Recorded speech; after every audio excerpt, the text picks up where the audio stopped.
میں ایک بات بتاتا ہوں، حضرت جنید بغدادی رضی اللہ تعالیٰ عنہ کے دور میں ایک بڑا مسئلہ پیش آیا تھا۔ ایک آرٹسٹ آیا تھا، ایک مصور جو تصویریں نکالتا تھا، جو اس کمال یہ رکھتا تھا کہ اس کو جیسے آرڈر دیا جائے ویسی تصویر نکالتا، یعنی کوئی سامنے بیٹھ کر کے بتائے میرا محبوب ایسا تھا ویسا تھا، وہ اس کی سن کر کے تصویر نکالتا، صرف اس کو حلیہ بتاؤ تصویر نکالتا، اس کا کمال تھا۔ لوگ اپنے اپنے محبوباؤں کی تصویریں نکالتے، اور جب اس کے گھر کے پاس بھیڑ لگی تھی، اسی بھیڑ میں جنید بغدادی بھی تشریف لا، سید الطائفہ ہیں، ولیوں کے سردار ہیں اپنے زمانے۔ جب آپ کا نمبر آیا، مصور نے دیکھا تو ہکا بکا رہ گیا، کہا آپ یہاں میرے گھر؟ کہا میں نے سنا ہے تو سن کر کے محبوبوں کی تصویریں کھینچتا ہے، میں بھی تصویر بنوانے آیا میرے محبوب اور میرے معشوق کی۔ کہا کہ آپ بتا دیں، حلیہ بتا دیں، میں تصویر بنا دوں گا۔ آپ نے کہا میرے محبوب کا حلیہ سنو، مکھ چند بدر شاشانی ہے، ماتھے چمکے لٹھ نورانی ہے، کالی زلف آنکھ مستانی ہے، مخمور اکھیں مد بھریاں۔ یہ حضور پاک صلی اللہ علیہ وسلم کا نقشہ کھینچ رہے تھے۔ مصور نے کہا رکو، یہ تصویر میرے پاس پہلے سے رکھی ہے۔ کہا کہ تمہارے پاس پہلے سے لوگ آرڈر دیتے پھر بنواتے ہیں؟ کہا در حقیقت آپ جس سے محبت کرتے میں بھی اس سے محبت کرتا ہوں، لاؤ تصویر۔ وہ مصور اندر گیا اور پورا قرآن لا کر جنید بغدادی کے پاس رکھا۔ کہا کیا ہمارے محبوب کی اس سے بہتر تصویر ہو سکتی ہے؟ جب نبی پاک کا چہرہ دیکھنا ہو پڑھو وَالضُّحَىٰ وَاللَّيْلِ إِذَا سَجَىٰ، جب نبی پاک کی زلفیں پڑھنا ہو دیکھو رب تعالیٰ نے فرمایا وَاللَّيْلِ إِذَا يَغْشَىٰ، ہاتھوں کے بارے میں فرمایا وَمَا رَمَيْتَ إِذْ رَمَيْتَ وَلَكِنَّ اللَّهَ رَمَىٰ، قدموں کے بارے میں فرمایا لَا أُقْسِمُ بِهَٰذَا الْبَلَدِ، آنکھوں کے بارے میں فرمایا مَا زَاغَ الْبَصَرُ وَمَا طَغَىٰ، سینے پاک کے بارے میں فرمایا الم نشرح لک صدرک، ان کے عطاؤں کے بارے میں فرمایا انا اعطیناک الکوثر۔ اس وقت میرے عزیزو حضرت جنید بغدادی نے قرآن اٹھایا۔ آج سے میں ایک بات یہ کہہ رہا ہوں، جس کے دل میں حضور کی محبت ہے وہ ہر جگہ اپنے نبی کے اپنے محبوب کے جلوے ہی دیکھتا۔ بے شک بے شک، عجب چیز ہے لذت آشنائی، کہ جس کے دل میں حضور کی وہ محبت آ جائے، جس کا سینہ دھڑکنے لگ جائے، اسے دنیا کی ہر شے میں اپنے محبوب کا جلوہ ہی نظر آئے۔ وہ قرآن پاک میں بھی وہی دیکھتا ہے، اور بغض عداوت ہو تو قرآن سے بھی برائیاں نکالنے کی کوشش کرتا ہے، قرآن سے بھی خرابیاں نکالنے کی کوشش کرتا ہے، ورنہ عشق کے جلوے ایسے ہیں جس کے سینے میں وہ رچ بس جائے۔ اعلیٰ حضرت امام اہل سنت فاضل بریلوی عاشق صادق، ایک گلاب کسی نے آپ کو تحفے میں پیش کیا، سب کو پیش کرتے ہیں لوگ، ہمیں بھی گلاب کے پھول ڈالے آپ نے، لیکن عاشق صادق کا حال یہ ہوتا ہے گلاب کو غور سے دیکھا اور کہا یہ گلاب صبح کھلتا ہے شام میں مرجھا جاتا ہے، میں اس گلاب سے محبت کرتا ہوں جو کبھی نہیں مرجھاتا، کبھی نہیں مرجھاتا۔ پھر قلم اٹھایا اور لکھنا شروع کیا، سر تاب قدم ہے تن سلطان زمن پھول، لب پھول دہن پھول زقن پھول بدن پھول، واللہ جو مل جائے میرے گل کا پسینہ، مانگے نہ کبھی عطر نہ پھر چاہے دلہن پھول، کیا بات رضا اس چمنستان کرم کی، زہرا ہے کلی جس میں حسین و حسن پھول۔ پھول پھول پر پوری نعت لکھ دیا، تم نے ایک پھول کیا پیش کیا، ہم نے تو پھول میں حضور کے جلوے دیکھ لیے۔ جسے یہ مل گئی وہ محبوب کے جلووں میں زندگی گزارتا ہے، اسے ہر جگہ اپنے نبی کی سنت اپنے نبی کی شریعت محبوب ہوتی ہے، پیاری ہوتی ہے۔ اے نوجوانوں، میرا آخری میسج یہ تقریر کا سن لو، اگر تمہارے سینے حضور کے لیے تیار ہیں اور قربان ہونے کو تیار ہیں، میں گردنیں نہیں مانگ رہا، میں نہ سر مانگ رہا ہوں، نہ تمہیں قتل ہونے کے لیے بات کر رہا ہوں، بات صرف اتنی ہے اگر سچی محبت کرتے ہو دنیا کے ان واہیات کو اپنے سینوں میں جگہ ہرگز نہیں دو گے، تم ان خرافات کو ان برائیوں کو جس کی لت تمہیں پڑی ہوئی ہے، گانے 24 گھنٹے کانوں میں بج رہے ہوں، صبح شام تمہارے گھروں پر میوزک کی دھن بج رہی ہو، یہ تمام چیزیں تم گھر سے نکال کر پھینک دو اور پھر کہو مجھے میرے نبی سے محبت ہے تو ان کے نغمے سنوں گا۔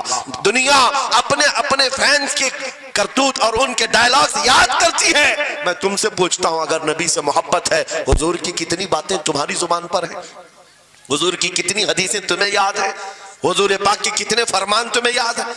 یاد رکھو جس کو محبت ہوتی ہے اس کی ہر چیز سے محبت ہوتی ہے، اس کی ہر چیز سے محبت ہوتی ہے۔ تم کہتے ہو جان بھی دے دیں گے حضور کے لیے، چہرہ کہاں ہے تمہارا؟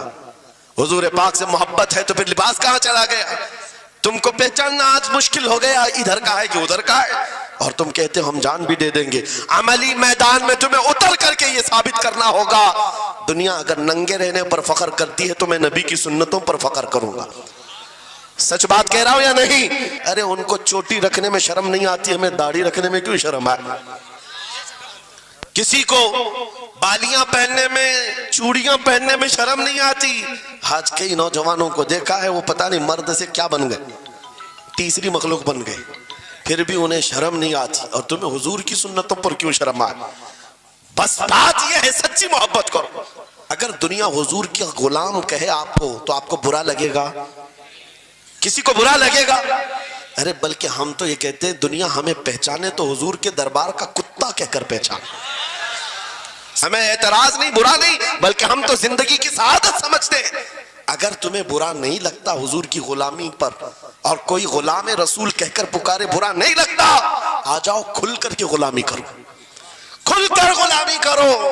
آؤ حضور پاک صلی اللہ تعالیٰ علیہ وسلم کے ان بتائے ہوئے خطوط اور راستوں پر چلتے ہیں، ہم پھر اسی راستے سے اپنا کھویا ہوا وقار حاصل کر سکتے، اپنی کھوئی ہوئی عزت حاصل کر سکتے۔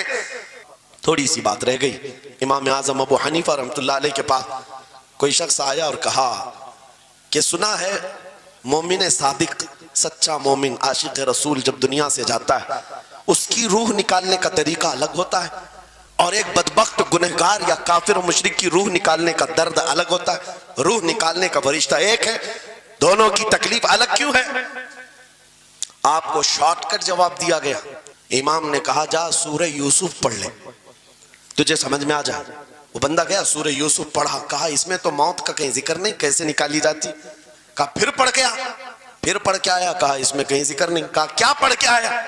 اس میں تو یوسف و زلیخا کا قصہ ہے، حضرت یوسف علیہ السلام کا پورا واقعہ ہے۔ کہا کیا یہ واقعہ تو نے پڑھا کہ زلیخا یوسف علیہ السلام پر ایسی فریفتہ ہو گئی، محبت میں فدا ہو گئی کہ ایک دن سارے شہر کی عورتوں کو دعوت پر بلایا اور سب کے ہاتھوں میں لیمو دیا اور چاقو دیا۔ یہ سب کے ہاتھوں میں لیمو اور چاقو یہ قرآن پاک میں موجود ہے۔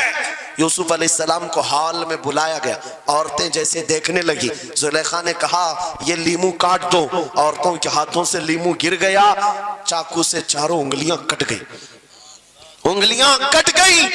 عورتوں کو احساس ہی نہیں ہوا، عورت تو چھوٹے سے زخم پر چیختی ہے اور چھٹپٹاتی ہے، ارے 4 انگلیاں کٹ گئے۔ خاموش بیٹھنے والی ہے کوئی عورت؟ لیکن کیسے خاموش بیٹھی رہی؟ قرآن بھی کہتا ہے کہ انہوں نے اپنے انگلیوں کو کاٹ لیا۔ حسن یوسف پہ کٹی مصر میں انگشت زنا، عورتوں کی انگلیاں کٹ گئی۔ امام نے پوچھا کیا تو نے یہ واقعہ پڑھا قرآن میں؟ کہا یہ تو پڑھا ہے۔ کہا نادان ہم یہی تو بتانا چاہتے ہیں، عورتوں کو درد کیوں نہیں ہوا؟ حسن یوسف دیکھنے میں مصروف تھی، یوسف کا حسن دیکھ رہی تھی، انگلیاں کٹ گئی، پتہ نہیں چلا۔ اور ایک مومن صادق عاشق رسول جب دنیا سے جانے والا ہوتا ہے اس کی موت کا وقت آتا ہے، سرانے کے پاس محبوب خدا تاجدار مدینہ تشریف لاتے ہیں۔ عاشق صادق اپنے رسول کے جلوے دیکھنے میں مصروف ہوتا ہے، ادھر ملک الموت روح نکالتے ہیں، وہ جلوے دیکھنے میں ایسا موہ ہوتا ہے کب روح نکلی اسے خبر ہی نہیں ہوتی۔ تو کہا ہے اقبال نے تو عالم سے کرتی ہے بیگانہ دل کو عجب چیز ہے لذت آشنائی۔ یہ کہتا ہوں وہ چیز اگر آ گئی موت سے بھی ڈر نہیں لگتا، روح نکلنے سے بھی ڈر نہیں لگتا، کیونکہ جو پاس میں دولت ہے وہ لذت آشنائی ایسی لذت ہے جس کو پانے کے بعد اچھے اچھوں کو ہم نے دیکھا وہ پھندوں پر بھی جھول گئے ہیں، پھانسیوں پر بھی چلے گئے ہیں۔ مراد آباد کے کفایت علی کافی رحمت اللہ تعالیٰ علیہ کو کون نہیں جانتا؟